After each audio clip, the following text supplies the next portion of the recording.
하나님의 말씀은 호세아서 6장 3절입니다. 우리 다 같이 한 목소리로 읽겠습니다. 시작. 그러므로 우리가 여호와를 알자. 힘써 여호와를 알자. 그의 나타나심은 새벽빛같이 어김없나니 비와 같이 땅을 적시는 늦은 비와 같이 우리에게 임하시리라 하니라. 아멘. 제가 찬송을 잘못 부른 것 같아요. 제가 여기 태블릿 PC에 적어놓은 게 잘못 적어놓은 것 같아. 여러분들 헷갈리셨죠? 모르고 부르신 분은 없을 것 같아. 죄송합니다. 오늘 또 새벽을 깨우셔서요, 오늘 하루의 삶 가운데서도 하나님의 은혜 안에서 더 귀하게 복되게 아름답게 살아가는 날 되어질 수 있기를 주님의 이름으로 축복합니다. 호세아 선지자는 저와 여러분에게 하나님을 아는 사람이 되라고 권면을 하고 있습니다. 그런데 여러분, 우리가 하나님을 알되 그냥 대충 아는 사람이 되지 말고 하나님이 어떤 분이신지 제대로 잘 알기 위하여 힘을 좀 쓰고 애를 좀 쓰고 노력을 좀 하라고 권면하고 있어요. 그러면 왜 호세아 선지자는 저와 여러분들에게 하나님을 제대로 알기 위해서 애를 쓰고 노력하는 사람이 되라고 권면하고 있는 것일까? 우리가 읽지는 않았지만 호세아 6장 1절에서 2절 말씀을 보면 하나님께서 우리를 심판하셨지만 심판하신 대로 그대로 내버려 두는 것이 아니라 새로운 마음으로 살아갈 수 있는 용기를 주시고 살아갈 수 있는 길을 열어주시는 분이기 때문에 우리는 그 하나님을 힘써 알아야 된다. 그 하나님을 좀 제대로 알아야 된다라고 이야기하고 있는 거예요. 삶의 용기를 주시고 삶을 인도해 주시는 하나님이신데 그 하나님을 우리가 제대로 알아야 되지 않겠냐? 그 하나님을 우리가 대충 알아서는 되지 않느냐? 되지 않는다. 그 하나님을 제대로 알기 위해서는 힘을 써야 되고 애를 써야 되고 노력을 해야 된다라고 하는 거예요. 호세아 6장 1절에서 2절 말씀을 읽어드리겠게요. 여호와께로 돌아가자. 여호와께서 우리를 찢으셨으나 도로 낫게 하실 것이요 우리를 치셨으나 싸매어 주실 것임이라. 여호와께서 이틀 후에 우리를 살리시며 셋째 날에 우리를 일으키시리니 우리가 그 앞에서 살리라. 하나님이 우리를 심판하셨지만 우리를 싸매 주신다는 거예요. 우리를 치셨지만 우리를 낫게 해주실 건데 우리들로 하여금 살아갈 수 있는 길을 열어주시겠다는 거예요. 이런 하나님을 우리가 대충 알아서야 되겠느냐는 거예요. 이런 하나님을 우리가 진정 제대로 알아야 그 하나님의 은혜를 덧입으며 살아갈 수 있지 않겠느냐는 거예요. 심판하신 후에도 새로운 마음으로 살아갈 수 있는 용기를 주시고 살아갈 수 있는 길을 열어주시는 하나님의 은혜를 덧입으며 살아가야 되지 않겠느냐. 그러기 위해서는 하나님이 어떤 분인지 제대로 알아야 되고 제대로 알려면 좀 힘을 좀 써라. 애를 좀 써라. 노력을 좀 해라 라고 하는 거예요. 그렇습니다, 여러분. 호세아 선지자는 새벽마다 어둠을 물리치는 여명이 밝아오듯이 새벽마다 어둠을 이기는 여명이 밝아오듯이 날이면 날마다 우리에게 다가오셔서 우리에게 찾아오셔서 주어진 삶을 제대로 잘 살아갈 수 있는 용기와 희망을 주시는 하나님이십니다. 그 하나님을 좀 제대로 알고 우리에게 찾아오셔서 우리에게 삶의 용기를 주시고 삶의 길을 열어주시는 그 은혜를 입고 살아가야 되지 않겠냐는, 계속 반복해서 하는 얘기가 그 얘기예요.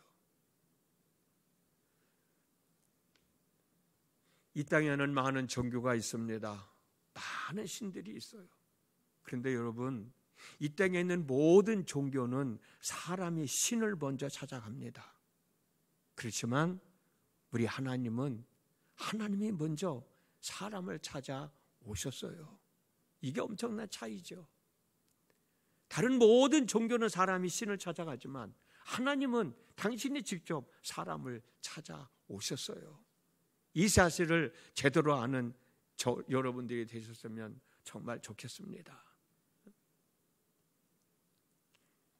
하나님께서 사람을 먼저 찾아오신 이유는 사람을 책망하시고 심판하시고 벌을 주시려고 먼저 찾아온 것이 아니고 사람들과 함께 하시기 위하여, 사람들의 허물을 용서해 주시기 위해서, 삶에 지쳐있는 이들을 위로해 주시고 격려해 주시기 위해서, 어찌할 바를 모르고 방황하고 있는 사람들에게 새로운 삶을 잘 살아갈 수 있도록 인도해 주시기 위해서 먼저 찾아오신 거예요. 여러분들이 잘 알고 있는 아담과 하와를 한번 생각해 보세요. 아담과 하와가 하나님께 죄를 짓고 하나님의 얼굴을 피하여 숨었습니다. 그때 아담아 아담아 라고 부르시면서 아담과 하와를 찾으신 분이 누구예요? 하나님이에요. 아담과 하와는 하나님의 낯을 피하여 숨었지만 하나님 그 숨은 아담과 하와를 찾으신 거예요. 먼저 찾으셨어요. 아담과 하와를 만난 하나님은 무화과 잎으로 옷을 만들어 입고 있는 아담과 하와를 보시고 얼마나 마음이 아프셨을까? 금방 비틀어 말라져 버릴 무화과 나무 잎으로 옷을 만들어 부끄러운 모습을 감추고 있는 그들의 모습을 보고 하나님은 어떤 마음을 가졌을까? 어떤 마음을 가지셨길래 짐승을 잡아서 그 가죽으로 옷을 지어 입히셨겠습니까? 그 하나님이요, 그 하나님. 하나님은 당신이 하신 말씀을 지키시기 위하여 아담과 하와를 에덴 동산에 내보내셔야 했지만 무화과 나무 잎으로 만든 옷보다 더 튼튼하고 활동하기 좋고 오래오래 입을 수 있는 가죽으로 옷을 지어 입혀 보내셨다고 하는 사실이요. 아담과 하와는 하나님의 낯을 피하여 숨었지만 하나님은 그들을 찾으셔서 이와 같은 은혜를 베풀어 주신 거예요. 그 하나님을 우리가 제대로 알아야 되지 않겠느냐. 그래야 우리도 그런 은혜를 입으며 살아갈 수 있지 않겠느냐 말이에요.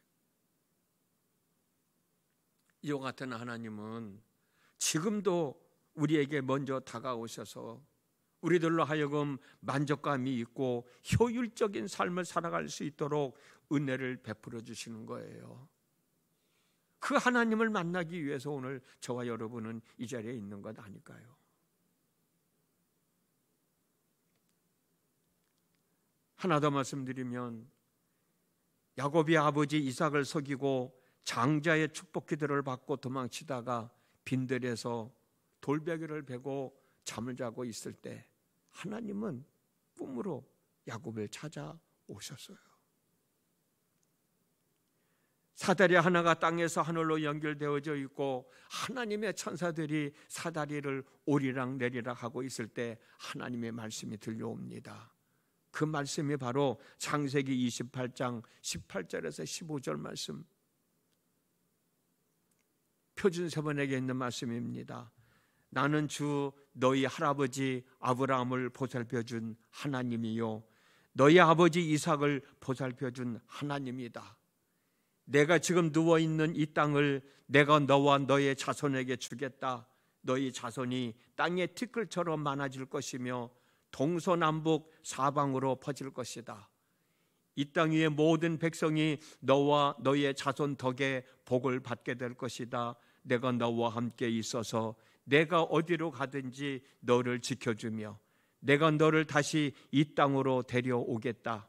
내가 너에게 약속한 것을 다 이루기까지 내가 너를 떠나지 않겠다. 야곱은 혼자였다고 생각했어요. 근데 하나님은 먼저 야곱을 찾아오신 거예요. 야곱의 고백을 한번 들어보세요. 창세기 28장 16절 말씀입니다. 야곱은 잠에서 깨어서 혼자 생각하였다. 주께서 분명히 이곳에 계시는데도 내가 미처 그것을 몰랐구나. 혼자인 줄 알았는데 하나님은 자기와 함께하고 계셨던 거예요. 자기에게 위로의 말씀을 해주시잖아요. 희망의 말씀을 해주시잖아요. 그 말씀을 듣는 순간 야곱은 살아갈 용기가 생기지 않았겠어요? 살아갈 소망이 있지 않았겠냐고. 하나님은 늘 우리 곁에 계시는데 우리가 그걸 모르고 있다고 하면 하나님은 얼마나 안타까워하시겠어요? 하나님이 내 곁에 계시는데 내가 그걸 왜 모를까? 하나님을 제대로 알지 못하니까. 하나님이 내 곁에 계시는데도 우리는 모르고 살아가는 거예요. 나 혼자인 줄로 알고 살아가는 거예요. 그래서 호세아 선지자는 여호와를 알자. 힘써 여호와를 알자. 우리에게 말씀해 주고 있는 거예요. 잠깐 말씀드렸습니다만 야곱이 하나님의 말씀을 듣는 순간 살아갈 희망과 용기가 생기지 않았겠어요? 우리도 마찬가지잖아요. 우리도 기도하다 보면 나도 모른가 어디선가 하나님의 말씀이 들 생각이 나고 그 하나님의 말씀이 떠오를 때 그 말씀을 통하여 얼마나 위로를 받아요. 하나님이 이렇게 나에게 말씀하시는구나. 두려워하지 말라고 말씀하시는 말씀을 생각나게 해주실 때 하나님께서 그 말씀을 우리에게 주시는 거라고 우리는 믿고 있는데, 두려움 가운데 있는데 어찌할 바를 모르고 있는데 기도하는 가운데 하나님께서 두려워하지 말라라는 생각을 갖게 해주실 때 얼마나 용기가 생기냐고. 혼자인 줄 알았는데 하나님이 꿈속에 나타나셔서 그렇게 말씀을 해주시니 야곱이야말로 살아갈 용기가 있고 살아갈 힘이 생기지 않았겠냐고. 이와 같은 하나님은 저와 여러분들에게도 오시는 거예요. 오셔서 기도할 때에도 이런 말씀 저런 말씀이 생각나게 해주는 거. 그 말씀이 곧 우리는 하나님의 말씀이니까 그 말씀을 믿고 하나님이 이렇게 말씀하셨으니 그 하나님이 이 말씀을 생각나게 해주셨으니 이 말씀을 믿고 살아가면 되겠구나. 우리는 결단하게 되는 거 아닌가. 하나님은 한 번만 우리에게 다가오시는 분이 아닙니다. 아이가 엄마의 도움이 필요한 순간에는 언제든지 달려가듯이 우리가 하나님의 도움을 받아야 할 그 순간에는 하나님은 우리에게 다가오시는 거예요. 우리에게 찾아오시는 거예요. 그 하나님을 알자는 거예요. 그 하나님을 알라는 거예요. 그러기 위해서는 그냥 압니다 라고 하면 안 되니까 알기 위해서 우리는 더 기도해야 되고, 알기 위해서 우리는 더 하나님의 말씀을 배워야 되고 알아야 되고, 때로는 말씀을 암송해야 되고, 그런 노력을 하라는 거지. 하나님은 이렇게도 오시고 저렇게도 오시는데 그 오시는 방법을 알아야 하나님이 내게 오셨구나. 하나님이 지금 나를 이런 방법으로 나를 위로해 주시는구나. 이런 방법으로 내 삶을 인도해 가시는구나. 깨달아 알고 순종해야 되지 않느냐는 거죠. 이와 같은 하나님을 제대로 알아서 엉뚱한 곳에서 방황하지 마시고 여러분들을 찾아오시는 하나님을 만나고 하나님의 은혜를 입어 삶의 문제들을 극복하며 내게 주어진 삶을 잘 추스려 나가는 거예요. 여러분 절대로 두려워하지 마십시오. 여러분들은 혼자가 아닙니다. 여러분 곁에 늘 하나님이 계셔서 함께하고 계심을 믿으시기 바랍니다. 우리가 잘 아는 시편 139편 7절에서 12절 말씀, 좀 쉬운 표준 세번역으로 된 말씀을 천천히 읽어드리겠습니다. 내가 주의 영을 피해서 어디로 가며 주의 얼굴을 피해서 어디로 도망치겠습니까? 내가 하늘로 올라가더라도 주께서는 거기에 계시고 수월에다 자리를 펴더라도 주님은 거기에도 계십니다. 내가 저 동경 너머로 날아가거나 바다 끝 서쪽으로 가서 거기에 머무를지라도 거기에서도 주의 손이 나를 인도하여 주시고 주의 오른손이 나를 힘있게 붙들어 주십니다. 내가 말하기를 어둠이 와락 나에게 달려들어서 나를 비추던 빛이 밤처럼 되어라 해도 주님 앞에서는 어둠도 어둠이 아니며 밤도 대낮처럼 밝으니 주님 앞에서는 어둠과 빛이 다 같습니다 라고 시인은 고백을 했어요. 언제든지 어디든지 계시는 하나님은 나를 찾아오셔서 나를 위로해 주시고 격려해 주시고 소망을 주시고 희망을 주시는 분이야. 이 하나님은 지금 이 순간에도 저와 여러분과 함께하고 계십니다. 어제는 우리가 하나님의 사람으로서의 본분을 다하기 위하여 하나님의 나를 지켜보고 계신다라는 생각을 가지고 하루를 살아가자 말씀드렸는데, 오늘은 하나님은 나와 함께하고 계신다라는 말씀을 마음에 간직하시고 하나님과 함께 동행하며 오늘 한 달의 삶을 잘 추스리는 우리 모두의 삶이 되어졌으면 정말 좋겠습니다. 기도합니다. 지난밤에도 함께 하신 하나님, 오늘도 저희들에게 귀한 날 허락하셔서 하루를 살아갑니다. 오늘도 주님 전을 찾아왔지만 하나님은 이미 우리와 함께하고 계심을 오늘 말씀을 통해서 다시 한 번 더 일깨워 주셨습니다. 내가 늘 혼자인 것 같지만 그러나 하나님은 나와 늘 함께하고 계시는데 그 하나님을 제대로 알아서 나를 위로해 주시고 격려해 주시고 올바른 삶의 길로 인도해 가시는 그 하나님을 알고 그 하나님과 함께 더불어 살아가는 귀한 삶이 있어지도록 오늘 또 인도해 주시고 오늘 또 그 하나님을 바로 알고 그 하나님과 함께 더불어 살아가는 하루가 되어질 수 있도록 인도하여 주시옵소서. 하나님은 늘 나와 함께 하십니다. 문제는 내가 나와 함께 하시는 하나님과 함께 하느냐는 거예요. 하나님은 나를 끝까지 사랑하십니다. 내가 그 하나님을 사랑하고 있느냐는 거예요. 그 하나님을 알고 그 하나님과 함께 하고 있느냐, 그 사랑을 알고 그 사랑 가운데서 내가 살아가고 있는가, 우리 자신을 한번 되돌아보면서 하나님의 말씀을 통하여 위로를 받고 힘을 얻고 오늘도 귀하게 복되게 아름답게 살아가는 귀한 날 되게 해 주시옵소서. 예수님의 이름으로 기도드렸습니다. 아멘.